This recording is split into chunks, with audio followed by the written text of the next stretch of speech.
You're sitting alone in an empty parking lot. It's late. Rain is hitting the glass, and you're just finishing up some paperwork when you hear a sound. Tap, tap, tap. You look up, and two kids are standing right outside your window. At first glance, they seem entirely normal.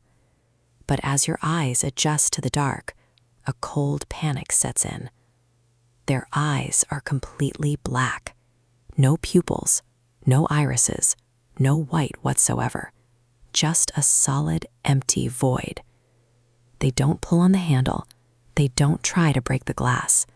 Instead, they stand perfectly still, stare straight at you, and ask a simple, chilling question. Let us in. Reports of these encounters have surfaced across the country for nearly 30 years, appearing in journals and personal testimonies with specific, repeating details that have remained consistent since the mid-90s. Because these events leave absolutely zero physical evidence, yet follow incredibly rigid rules of behavior, we are left with an unsettling choice. We either have to accept that thousands of people are experiencing a perfectly synchronized psychological contagion, or something deeply unknown is actually walking up to our doors.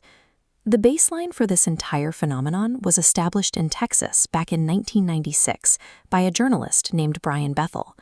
As a reporter, Bethel was trained to observe details critically, making his account particularly hard to dismiss.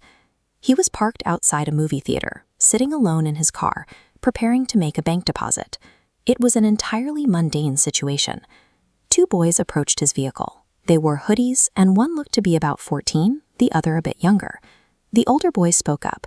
His voice was unusually calm and politely articulated as he asked Bethel for a ride, explaining that they wanted to go home and their mother was worried. As an adult, the natural instinct is to help two lost kids in the dark. But Bethel didn't feel empathy. He felt an immediate, paralyzing dread, a physical alarm that made it difficult for him to breathe. It was in that moment of terror that he finally looked closely at their faces and saw their eyes, solid black, devoid of anything human. The moment the locks clicked, the boys' polite demeanor vanished.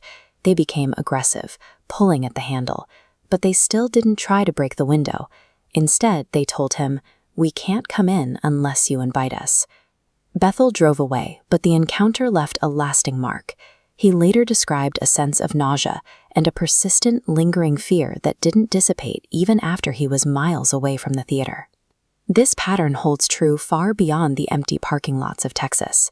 Years later, during a heavy thunderstorm in rural Vermont, another witness experienced the same set of rules, along with a similar, draining aftermath.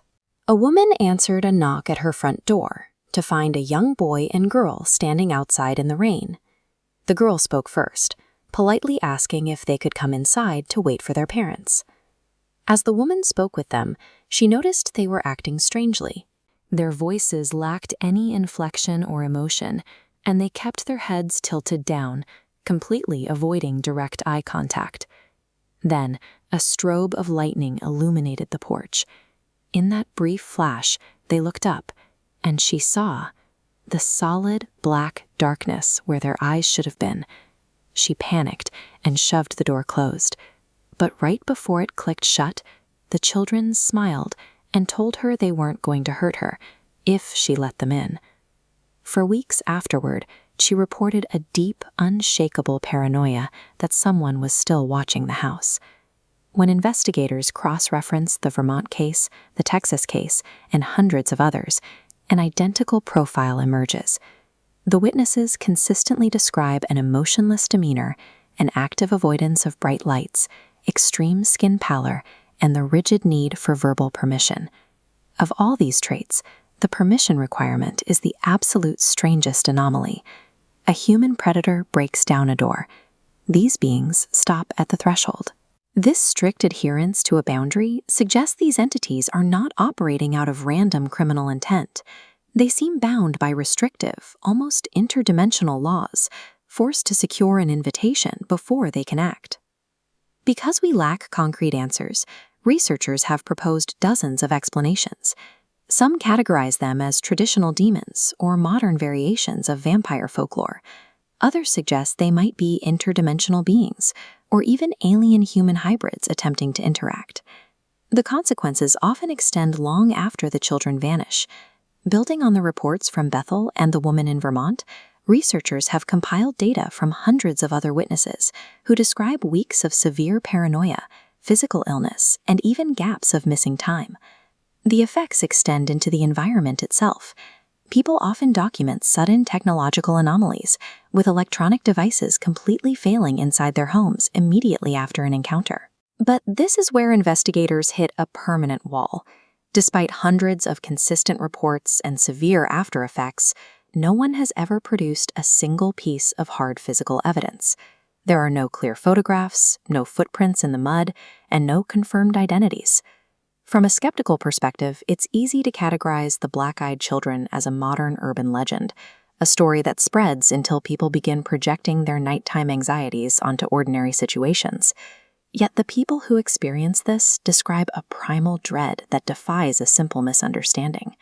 It is a universal feeling among witnesses that their brains are warning them, loud and clear, that unlocking the door equates to certain death. Whether these beings are a manifestation of our cultural anxiety or actual creatures waiting in the dark, they endure because they strike at a terrifying vulnerability. The black-eyed children force us to choose between our natural compassion and our deepest survival instincts. If you hear a knock tonight, you have to decide